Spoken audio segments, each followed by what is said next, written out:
Monsieur, dames, heureux de vous retrouver pour notre session d'information sportive sur BF1, la télé au cœur de nos défis. Sportem, c'est le rendez-vous exceptionnellement à 17h. Ce jour, on vous retrouvera donc vendredi sur le coup de 21h. Mais en attendant, nous allons essentiellement parler de football, de handball, de rugby, mais aussi de volleyball. Et pour donc les parties analyse et débrief, nous retrouvons donc Madi Zongo. Madi, bonsoir. Bonsoir William, bonsoir à tous. Voilà, nous allons donc cette émission avec du football et la 19e journée du championnat national de première division. Une opposition RCK FO, un match jadis au sommet, mais qui cette saison est la faute aux deux équipes qui connaissent des trajectoires différentes, mais des trajectoires qui ne leur permettent pas de jouer les premiers rôles dans ce face-foot RCK FO. Dans le temps, c'était un choc. Aujourd'hui, c'est un match entre deux équipes à la recherche de leur passé. FO RCK était le match de clôture de la 19e journée. Un classique du football burkinabé qui avait toujours du piquant, que ce soit sur la pelouse ou dans les gradins.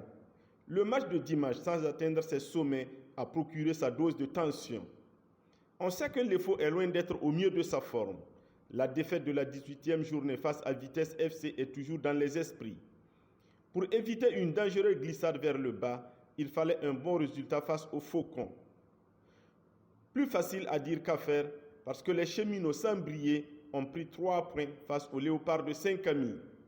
Un scénario qui ne les déplairait pas si besoin est. C'est sous le sifflet de l'arbitre Paul Belembamba venu de Koloko que les 22 acteurs allaient s'exprimer.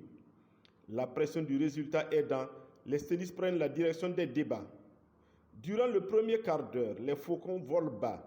Heureusement pour eux, les joueurs de l'EFO savaient tout faire avec le ballon, sauf marquer des buts. Une situation que leur entraîneur adjoint explique. La maladresse des attaquants, nous avez vu, on a joué pratiquement 20 minutes sans être inquiété. À la 21e minute, on prend le but de la seule frappe cadrée du RCK pendant 21 minutes. Et oui, le technicien styliste a bien lu les événements. Sur cette lourde frappe de Faisal Ouedraogo, le portier Aimé Zongo ne peut que constater les dégâts. Et plus rien ne sera marqué. Pour l'entraîneur adjoint du RCK, cette victoire laborieuse s'explique par les difficultés de démarrage et le mauvais contenu dans le jeu. Oui, bon, il faut dire qu'au début du championnat, nous avons très mal démarré. Et nous nous sommes fixés l'objectif de gagner les 5 premiers matchs. Aujourd'hui, ça n'a pas été facile. On a les 3 points. Déjà, félicitations aux garçons. Bien que dans le contenu, on n'est pas satisfait. Mais vraiment satisfaction parce que ça se joue au mental. Il faut dire qu'à un moment donné, on a fait le dos rond. On n'a pas pu maîtriser le ballon comme on le fait d'habitude dans notre jeu. C'est pourquoi je disais tantôt que le contenu n'était pas bon. Donc les garçons se sont battus jusqu'au bout. Bien que l'équipe adverse a eu un peu le dessus. Mais il faut dire aussi que vers la fin, nous avons quand même un pénalty qui n'est pas sifflé.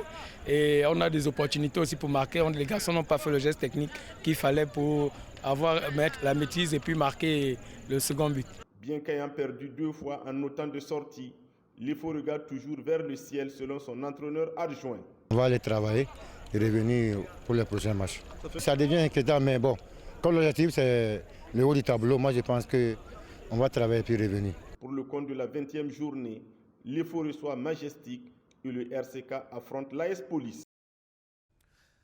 Objectif haut du tableau pour l'étoile filante de Ouagadougou, mais sur le terrain, ça semble bien être le contraire, d'autant plus que les équipes du bas du classement se rapprochent dangereusement de la reine des stades. Madi, faudrait-il pas du côté de l'EFO revoir les ambitions beaucoup à la baisse?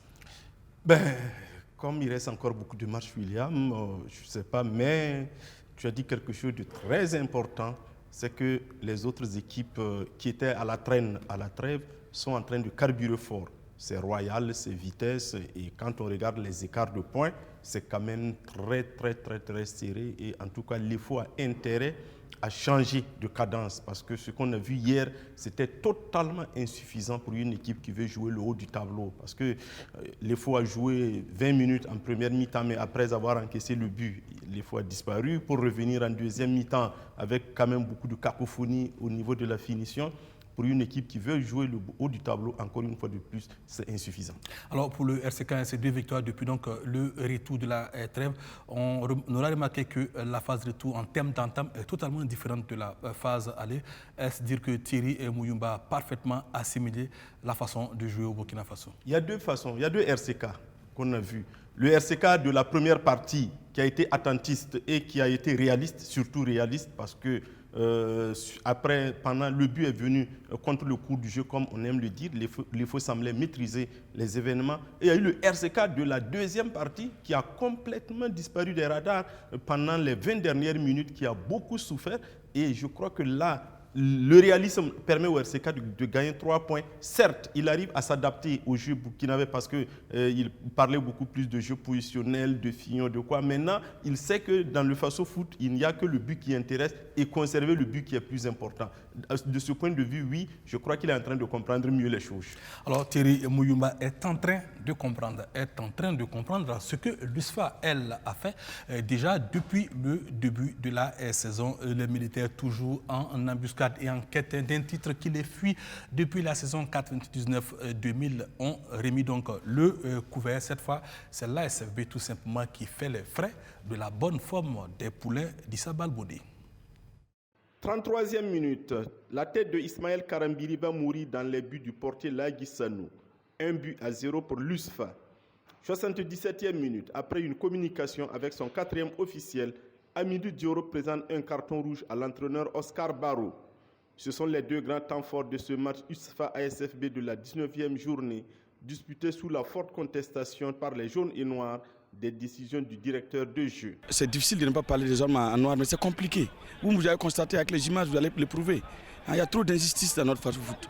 Et on vient avec des idées arrêtées ici, des hommes, prêts à les chercher. Ça ne nous aide pas à avancer notre football. Il faut qu'on travaille main dans la main. Voilà, il y a 3 parties, les joueurs, les entraîneurs et les arbitres, pour que notre football évolue. Moi, je suis très découragé dessus du comportement du trio ce soir. Voilà, parce que juste titulaire d'humain. Si nous devions jouer sur notre humain là, les 11 joueurs, on n'allait pas pouvoir les titulariser. Ils font des gérer, mais on oublie de faire avec. C'est ça aussi qui doit faire comme défaut. Et quand on ne sait pas que le football c'est une passion, on joue sur les humains, parce que bon, je vais le faire voir, ça ne sert pas. Le carton rouge n'a pas sa raison d'être pour mon coach. Ça n'a pas sa raison d'être. Ayant toutes perdu la journée précédente, les deux équipes avaient à cœur de se refaire une santé. Les hommes de Oscar Barrow sont en très mauvaise posture et dans la course pour le maintien, chaque point va compter. Les militaires ont des ambitions différentes. Ils veulent le titre de champion du Burkina et il faut gagner pour rester dans le trio de tête avant le sprint final. L'essentiel n'était donc pas dans la beauté du jeu, mais dans le gain des 3 points. Ce soir, on savait que ça allait être très compliqué. Et il fallait d'entrée de jeu, marquer le but et voir comment la suite on va gérer. Vous avez remarqué qu'en première période, on a pu, en tout cas, posséder, développer correctement notre jeu. Maintenant, en seconde période, ils sont revenus avec plus de détermination, plus de rage de vaincre. Il fallait encore qu'on développe d'autres stratégies au niveau de l'organisation défensive pour mieux protéger notre but et procéder aussi par des contres. On a eu 3 situations de contre qu'on aurait pu encore aggraver le score. On n'a pas pu, bon, mais on a les 3 points, c'est l'essentiel. En seconde période, les Bleus et Rouges ont souffert le martyre, mais sans encaisser.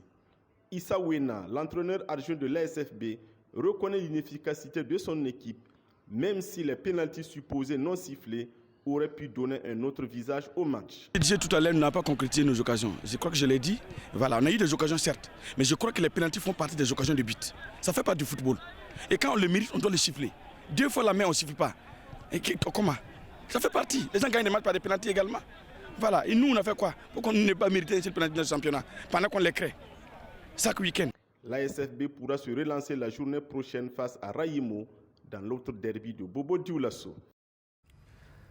Voilà, championne, il y a de cela 3 saisons, la SFB est en danger au vu du classement. Les jaunes noirs de Bobo Dioulasso sont mal en point, mais c'est l'USFA qui quand même parvient à tirer petit à petit les marrons du feu pour les militaires. Il ne faut pas décrocher. Il faut rester donc collé aux 2 équipes de tête. Ça, c'était avant cette journée.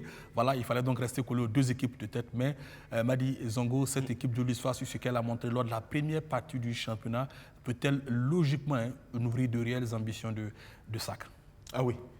Et parce que les 2 matchs ont montré que nos entraîneurs sont en train de devenir beaucoup plus des entraîneurs italiens que toute autre chose, c'est-à-dire gérer le résultat. on se débrouille, on marque et on gère. C'est ce que exactement l'USFA a fait. Hier, la SFB marquerait 7-8 buts en deuxième partie de match que personne ne crierait au scandale. Tellement ils ont eu la possession du ballon. Mais comme posséder la balle n'est pas marquer des buts, l'USFA a su faire... Madi, est-ce que posséder le ballon, c'est se créer des occasions aussi? Mais exactement, c'est ce que je veux. Oui, William, tu as parfaitement raison. Posséder le ballon dans la zone du milieu du terrain ou dans les 30 mètres adverses, ce n'est pas dangereux. Ils avaient, mais l'ASFB a eu quand même de réelles occasions. C'est vrai, je ne rentre pas dans la polémique des pénaltys que l'entraîneur adjoint de l'ASFB a dit l'arbitre a jugé, mais il y a eu quand même beaucoup de points chauds, des situations chaudes dans la surface de réparation de l'USFA qui n'ont pas été concrétisées. Mais je crois qu'il faut accepter aussi que l'ASFB a manqué de réalisme. Il y a eu quand même des situations où, si Samuel Amoto avait été plus réaliste ou plus collectif, comme on aime le dire, l'ASFB aurait pu avoir un tout autre résultat que la défaite. Alors, Madi, on avait pensé que l'ASFB souffrirait du départ d'Oscar Barreau. Oscar est cette partie, il est revenu, mais l'ASFB va de mal en pis. On craint même pour son maintien parce que cette équipe s'est fait rattraper par les équipes du bas. Ah oui, je crois que la CB doit être dans la zone rouge actuellement, si je ne m'abuse. Donc c'est vraiment dangereux pour cette équipe historique du football burkinabé. Je crois que l'arrivée de Oscar Barreau ou le retour de Oscar Barreau ne peut pas avoir son effet immédiatement. Je crois que ça va être c'est la reprise pour tout le monde. Lui, c'est son deuxième match. Bon, il a... Oui, non, Madi, mais il a débuté le championnat avec la SFB, c'est pas son deuxième match. Non, je vais dire que son impact sur l'équipe ne va pas se juger tout de suite. Bon. Et là où j'ai un peu craint, c'est démêler avec les arbitres. Sur la première partie de saison, la SFB n'allait pas mieux. Oscar était là. Absolument. Je suis parfaitement d'accord. Ça n'allait pas mieux, c'était pas mieux. Mais on se disait que comme il était présent, la tête pensante était là, ça pouvait guider un peu les enfants. Wena a fait ce qu'il pouvait. Maintenant, il faut reconnaître que sur le plan peut-être structurel, même il y a des soucis parce qu'on parlait un peu d'arriérés de salaire. Bon, mais ça, c'est pas nouveau pour un club burkinabé. Donc, ça arrive à tout le monde. Mais je suis d'accord que pour ce qu'on a vu hier, alors il faut que ça cravache fort du côté de la SFB pour le maintien. Alors, Madi Zongo, on passe à un autre match pour dire tout simplement que si les joueurs de Royal FC veulent convoler en juste noces, ils ont juste le temps, juste besoin de se rendre à Ouagadougou, à Ouaga 2000, où siège Salitas, parce qu'avec Salitas, c'est vraiment une affaire d'amour entre donc, les Colombes et les Royal de Bobo Dioulasso. En un an, Royal a tout simplement battu Salitas 3 fois. Au match aller, joué certes en retard, Royal avait gagné. La saison dernière, en ouverture de la phase retour, Royal avait gagné. Et samedi dernier, Royal ne s'est pas contenté seulement de gagner. Royal a fait l'addition des deux précédentes confrontations face à Salitas, qui lui cru. Et pourtant, c'est vrai, Royal a tout simplement passé un savon à Salitas, score 4-1. Le Faso Foot est à l'image d'une jungle de plus en plus dangereuse où même les plus grands carnassiers doivent avancer avec beaucoup de prudence. Ce week-end, Salitas l'a appris à ses dépens. Le représentant burkinabé en Coupe CAF s'est fait bouffer 4-1 par le promu Royal FC. C'est Adama Ouattara qui donne le coup d'envoi de ce festival offensif des garçons de Bobo Dioulasso.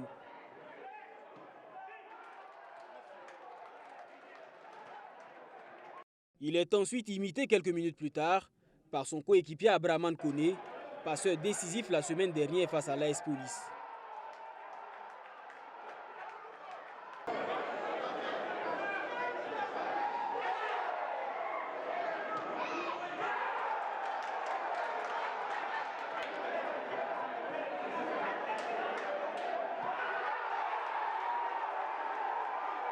En seconde période, Salitas réduit le score sur un magnifique coup franc, mais trop tard, Royal FC a déjà pris son envol. Je pense que c'est dû au travail qu'on a entamé depuis belle lurette. Parce qu'en matière de football, il faut qu'on accepte de travailler. Parce qu'il n'y a pas deux alternatives. Et déjà, j'avais quelque chose sur l'équipe et qui nous a permis d'avoir ce score. Parce qu'en réalité, ça quand même, il faut le reconnaître. Nous, on est obligés d'aller chercher la victoire parce que pour engranger des points, parce que nous sommes un peu en retard par rapport aux autres et on veut revenir, Inch'Allah. On a joué avec 4 attaquants. Mais malheureusement, les 4 attaquants ont flashé. Ils ont fauché parce que le système, les consignes qui ont été données, ils n'ont pas respecté. Donc on avait un problème sérieusement au milieu du terrain. Donc il fallait revoir ça en deuxième mi-temps. Malheureusement, avant la deuxième mi-temps, on a pris de l'eau. Bon, ça nous a causé trop de problèmes. Donc on a essayé de corriger ça en deuxième partie. Donc vous avez vu, la deuxième partie ne ressemble pas du tout à la première mi-temps. C'était logique. C'est des situations qui arrivent des fois en football. Et c'est ça qui nous est arrivé. Je crois qu'on va tirer les leçons. Après cette défaite, Salitas perd la première place du classement au profit de l'AS Sonabel. Les électriciens se sont imposés ce week-end face à Raimo FC et comptent désormais 37 points plus 15. Voilà Royal FC qui aime bien l'équipe de Salitas, en tout cas de l'eau Salitas en a pris. Il faudra donc à présent travailler à vider, à désengorger sous peine de devoir courir après donc la première place. Madi Zongo, Salitas dans l'eau, Salitas noyé. Il n'y a que Royal FC pour le faire. Oui, mais ce qui est plus inquiétant, c'est la lecture de l'entraîneur. Hein. Parce que là, je n'ai rien compris quand il a dit qu'il a joué avec 4 attaquants. Qu'est-ce qui t'étonne? Ce qui m'étonne, c'est qu'aujourd'hui, on joue avec tout le monde attaque, tout le monde défend comme on dit. Oui, mais c'est pas mais parce lui, que... il veut dire qu'il a aligné des attaquants nominaux. C'est ce que je pense. C'est ce que j'ai compris. Oui, mais tu n'étais pas au terrain? Non, je n'étais pas. Mais William, comme je n'ai pas compris, j'essaie de comprendre parce que. Ma question, c'est une interrogation totale. La réponse c'est oui ou c'est non. Est-ce que tu étais au terrain? Non, je n'étais pas au terrain. Alors, Madi, il a joué 4 attaquants. Qu'est-ce que tu veux? William, William, je veux dire, oui. L'Aiguille avait perdu le nord. C'est ça la vérité. Avait perdu le nord. Mais tu aurais dû aller au stade avec une boussole pour lui. Excusez-moi, chers téléspectateurs, parce que quand un entraîneur parle comme ça, ça veut dire tout simplement qu'il est complètement dépassé. Il a été dépassé par les événements.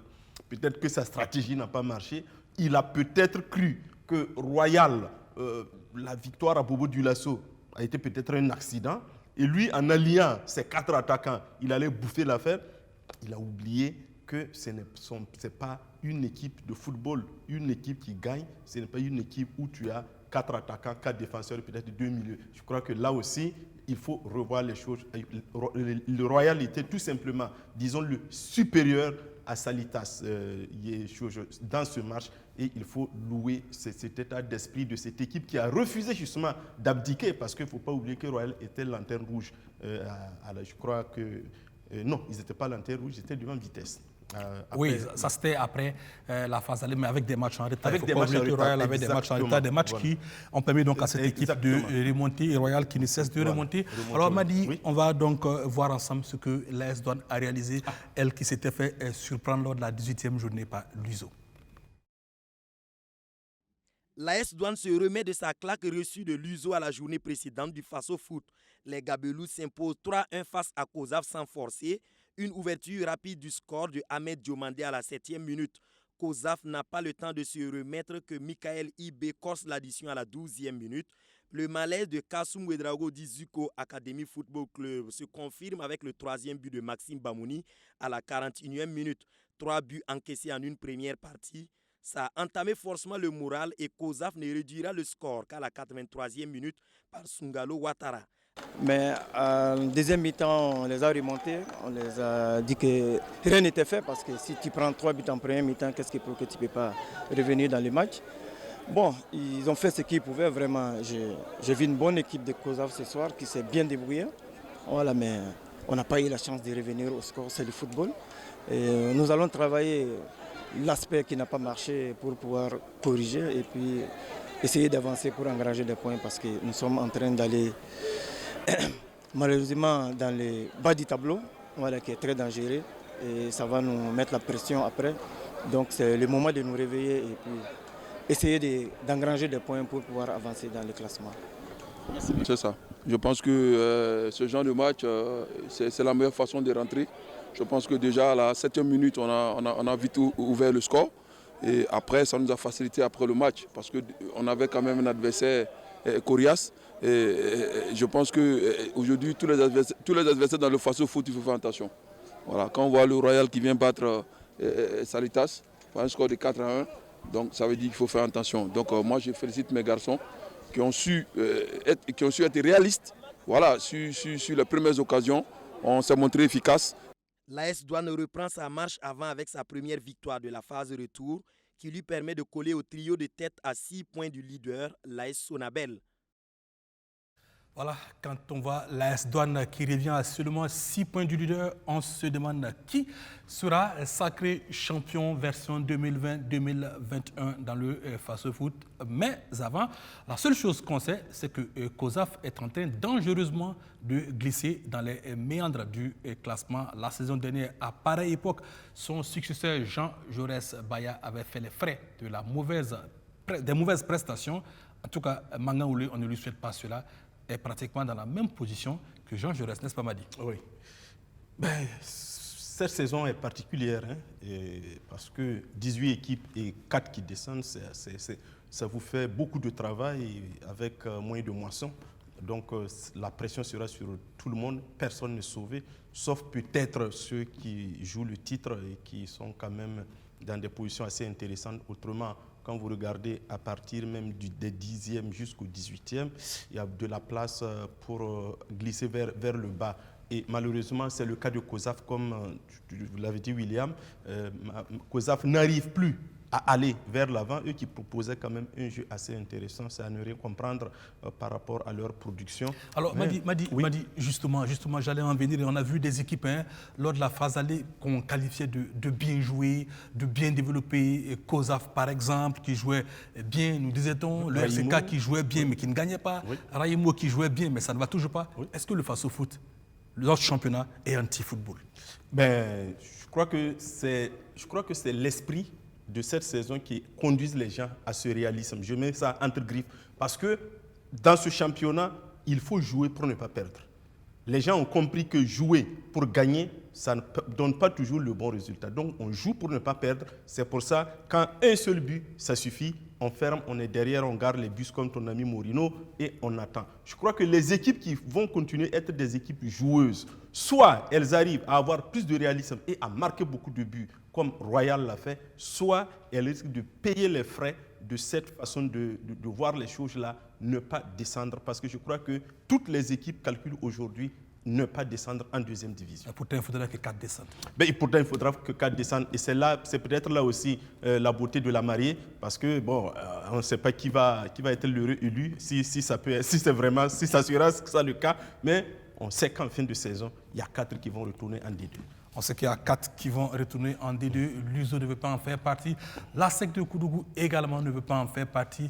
Après une 18e journée aboutie, ces deux équipes s'étaient donné rendez-vous au stade municipal Issoufou Konombo pour un match où elles ont tout simplement choisi de partager la poire en deux, non sans se rendre la balle après des erreurs défensives successives. 2 erreurs défensives dans le premier quart d'heure qui scellent le sort de la rencontre entre l'USO et la SEC de Koudougou. Dans ce match comptant pour la 19e journée du Faso Foot, il ne fallait surtout pas arriver en retard au stade municipal Issoufou Konombo. On joue en effet 3 minutes que les hommes de Moussa Ouedraogo Di Mourinho profitent des largesses de la défense des commerçants de Koudougou pour trouver la faille.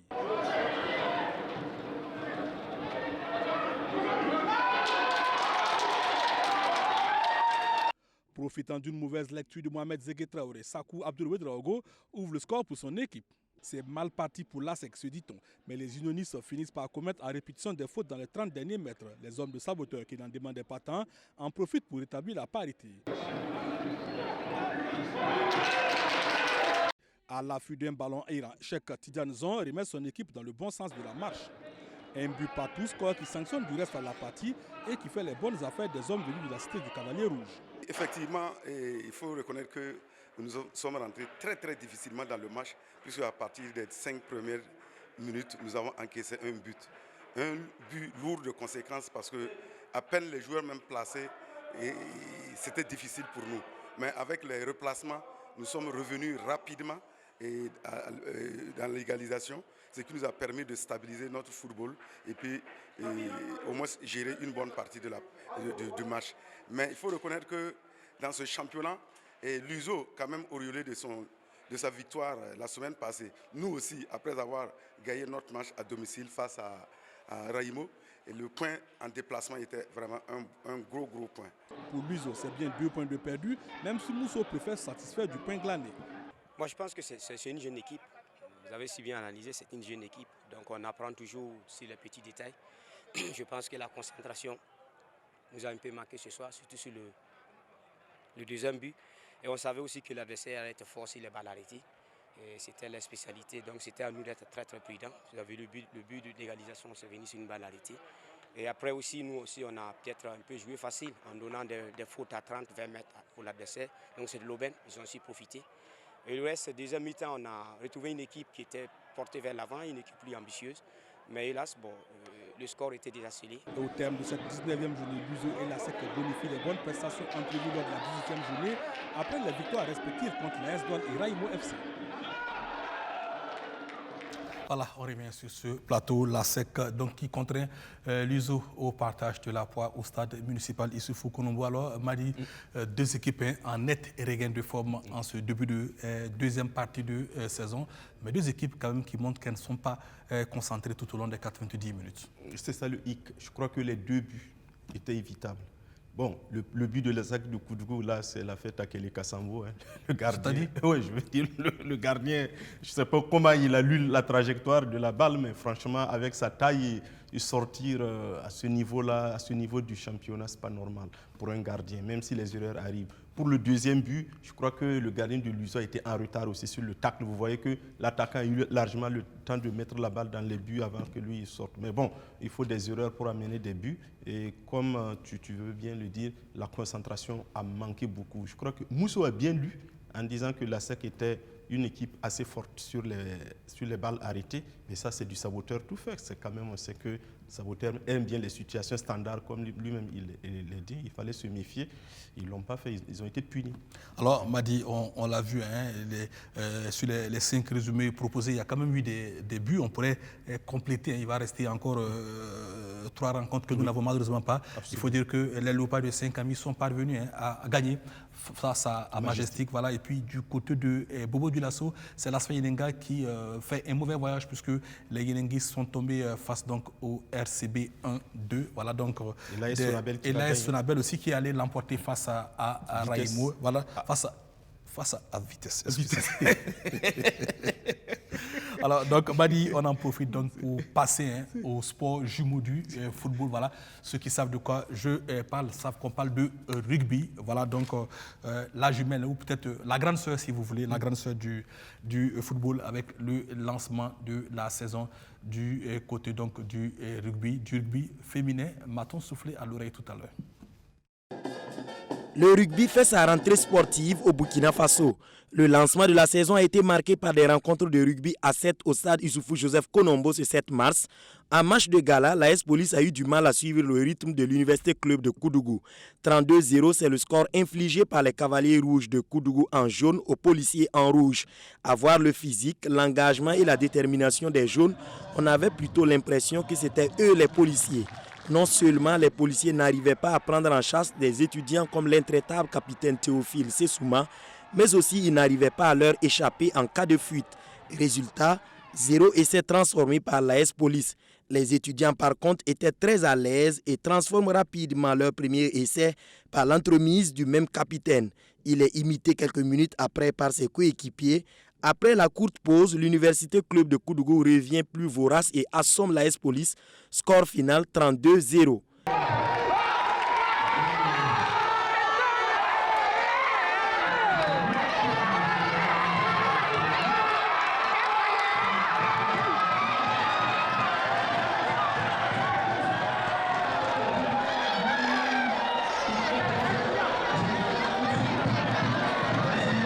Comparativement, on a presque les mêmes niveaux.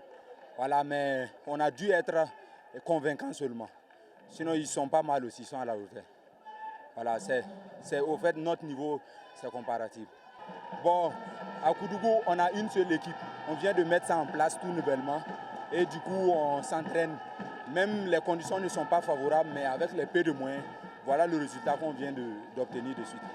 L'AS Police et l'Université Club de Koudougou sont deux équipes naissantes et du travail reste à faire.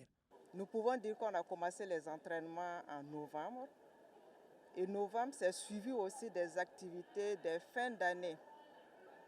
En même temps avec les stages des élèves, ce qui nous a amené à suspendre les entraînements. Et nous n'avons repris qu'en janvier. Bon, nous pouvons dire que les résultats on se dit qu'on va maintenir le cap si toutefois nous avons le matériel sportif. Si on veut bien voir même, ce n'est pas nous-mêmes, c'est la fédération qui vient nous initier avec leur matériel. La balle ovale revient après une année blanche due à la Covid-19 et ce n'est pas sans réjouir Roland Boro. Je pense que nous sommes très satisfaites du fait que c'est toutes les deux, c'est de nouvelles équipes. Et nous voyons qu'au niveau de l'université de Koudougou, dorénavant, c'est une équipe sur laquelle nous pouvons compter. Au niveau de l'école de la police également, je pense qu'ils n'ont pas démérité vu qu'ils viennent aussi de faire leur pas au rugby. Et c'est normal qu'il y ait ce score. Mais pour un début, c'est fort encourageant et ça les interpelle à s'y donner à fond. C'est un lancement de saison intervenu la veille de la Journée internationale de la femme et ce sont les dames qui étaient à l'honneur avec le soutien de la deuxième femme présidente de fédération sportive. En tout cas, ça ne ressemble pas au handball. C'est tout à fait différent et aussi bien au niveau du cadre, le terrain. Quand on voit le terrain, c'est comme un terrain de football. Et donc, sur ce point déjà, il y a une différence. Également, au niveau du jeu également, il y a une différence, mais c'est le sport qui gagne. Lorsque vous regardez le rugby, vous voyez déjà que c'est un sport d'engagement, c'est un sport d'équipe, avec un esprit d'équipe, et c'est un sport de respect. Et toutes ces valeurs sont des valeurs que Société Générale accompagne, épouse. Le gala de lancement a été également marqué par une rencontre de rugby women dans un choc Université Club de Ouagadougou et vétérans de Ouagadougou. Voilà, on remet donc sur ce plateau Luc Pagbelgem en ce jour du 8 mars qui a préféré mettre en avant le match entre étudiants et policiers au détriment du match des dames.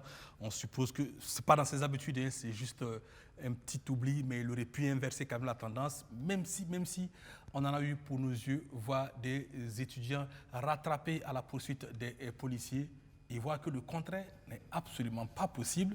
Quelqu'un me disait tantôt que le monde avait changé. Je comprends pourquoi. Alors, Madi Zongo, le rugby qui fait sa rentrée, c'est un sport sur lequel également on peut compter. J'ai adoré ton commentaire. Lequel? La journée de la femme. Ah non, Madi, ne me mets pas dans la bouche tes gens, s'il te plaît.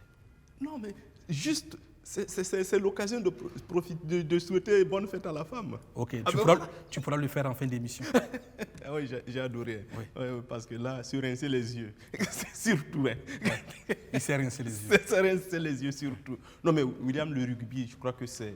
D'abord, félicitations à Madame Boro. Ce n'est pas toujours qu'on le fait parce qu'il faut savoir quand même que cette dame se bat pour le rugby et on voit quand même qu'il y a des résultats. Si les écoles, comme surtout les universités, commencent à s'intéresser, ça veut dire qu'il y a quelque chose qui est fait.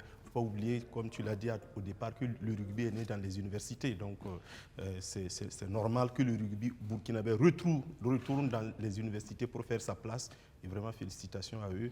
Et dire que, normalement, si le travail continue comme ça, dans 4-5 ans, on pourra espérer être dans une bonne place, d'abord en Afrique de l'Ouest et ensuite, pourquoi pas en Afrique et dans l'international. Il faudra donc une pensée pieuse pour William Webb Ellis. Voilà, ceux qui le connaissent savent de qui je parle. Et du rugby, on passe au volleyball. Également, le volleyball qui faisait sa lancée officielle. Entre La Poste et l'AS Douane, la rencontre a été serrée. Aucune des deux équipes ne voulait rater son entrée dans ce championnat. Douaniers et philatélistes ne se font pas de cadeaux et se rendent coup pour coup. C'est finalement La Poste qui en voulait le plus. Il s'impose 3-7-2 au terme de la rencontre. Face à l'AS Germinal de Koudougou, l'étoile filante de Ouagadougou a été sans pitié.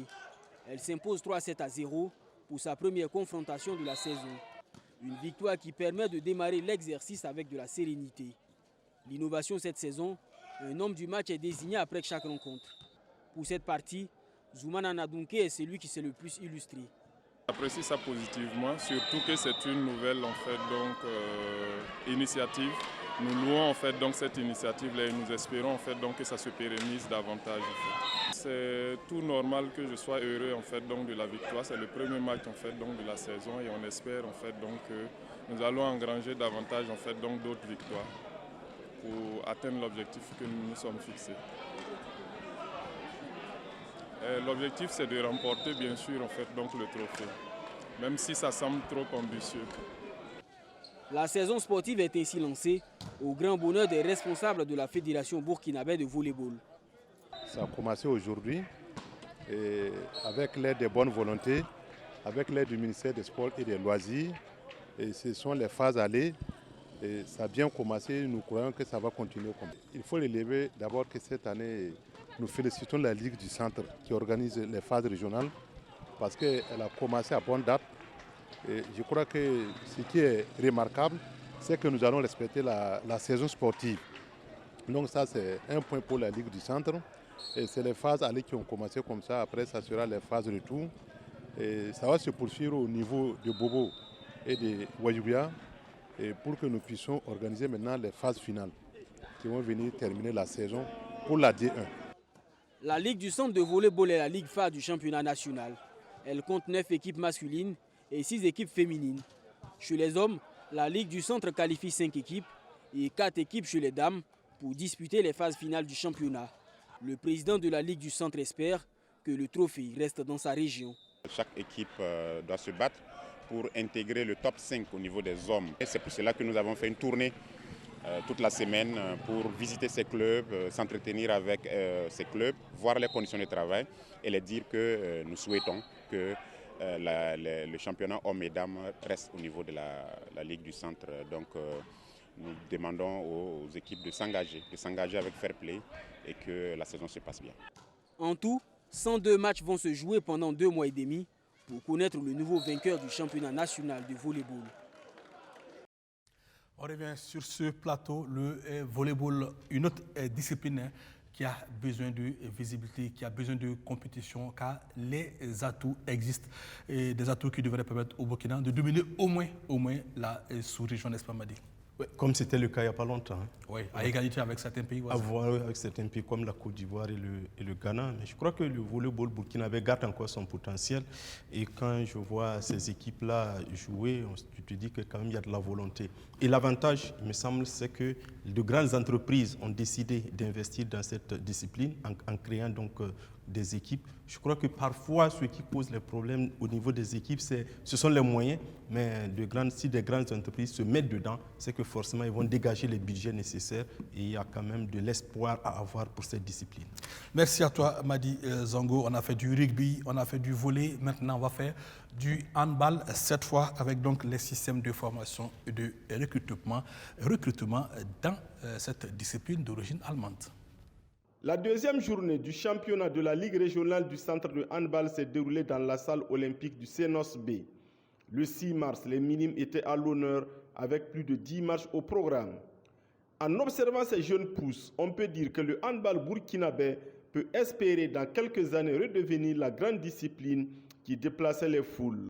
Mais comment ces jeunes talents sont détectés et formés? La réponse avec les encadreurs de l'AS Sonabel et de Wenpanga Handball Club. Le handball, pour reconnaître que c'est un peu complexe parce qu'il faut d'abord savoir manager les enfants parce que c'est une discipline qui demande beaucoup. Dans ce cadre-là, si tu ne tiens pas la classe, c'est un peu difficile d'avoir des joueurs. Et nous qui intervenons dans les établissements, c'est à travers les enfants, on les questionne et ainsi de suite, on les invite à venir jouer.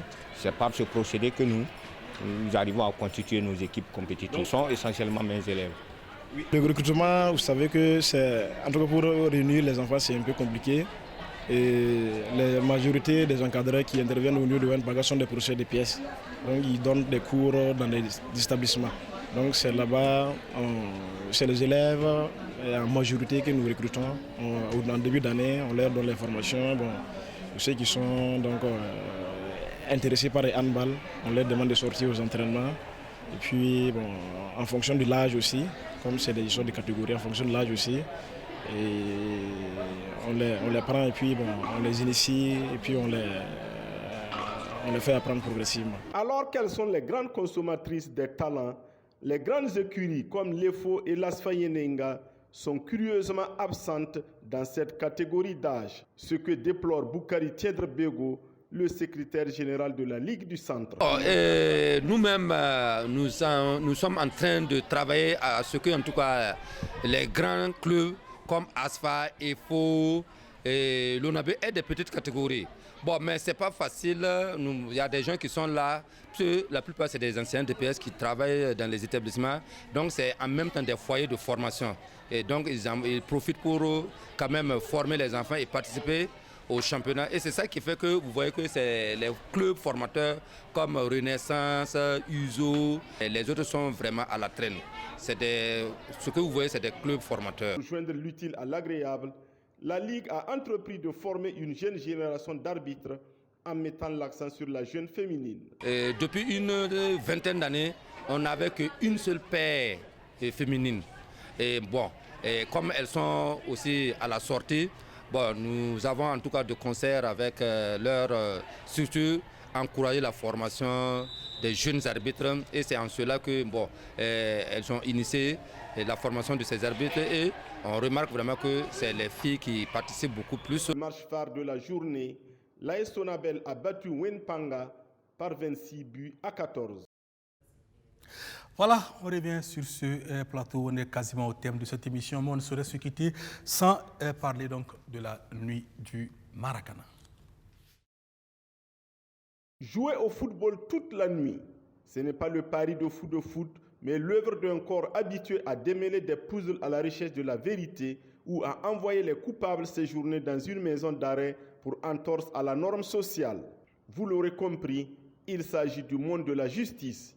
Le 5 mars, dans l'espace Signia Arena à Ouaga 2000, 16 équipes venues de tous les corps de métier se sont affrontées de 20h au petit matin. Le juge Jean-Claude Ramdé, l'initiateur du tournoi, justifie son idée. Il faut dire qu'au niveau de la profession judiciaire, nous sommes le plus souvent plantés à nos bureaux, dans nos cabinets. Et nous communiquons un peu entre nous.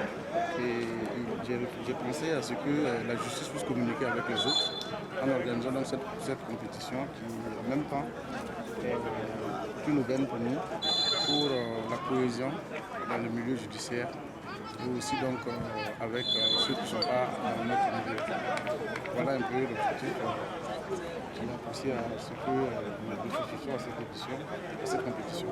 Les matchs qui se sont joués en 2 fois 10 minutes ont donné parfois à voir de beaux gestes, comme ce but dans la rencontre entre huissiers et policiers qui a valu un envolé lyrique du commentateur du jour.